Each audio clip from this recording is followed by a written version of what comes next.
Ej, nekaj nujenega moramo povedati vam. Ura se je zamenjala.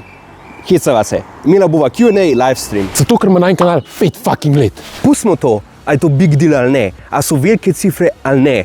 Za naju je to velik del teh 5 let, ker kolikor sem že pomislila, da bi nehala, pa sem še zmer tukaj, imava celo nekaj novega zagona. Ker ima v četrtek najin kanal 5. obletnico obstoja, pa se odloča, da to spoštljivo cifro malo raztegneva in obeležva na najin način, tako da bo objavila več videov z različnimi nameni. V sredo bova dala ven eno kratko montažico, ki je kar malo sentimentalna za oba naju in se me je kar dotaknila, ko sem jo prvič videl, ker sem se spomnil, kaj vse sva doživela že v vmesnem času do danes. Četrtek, 3. aprila, na dejansko obletnico najinega kanala bova podala ven studijsko video, ker bova podala več informacij, kaj vse se je dogajalo v zadnjem letu, pogledala pa bova tudi naprej in kje bo fokus kanala v naslednjih mesecih. Najbolj pomembno pa je, da bova dala v petek, 4. aprila ob 18. uri ven livestream, oziroma že 15. epizodo najnega Gigabajta podcasta, kjer se bova malo bolj podrobno ozrla nazaj in delila z vami najne izkušnje, zgodbe in spomine, praktično brez filtra. Ko mi čakam, da zdaj podeliva vse stvari, ki so se nama zgodile v tem cajtu,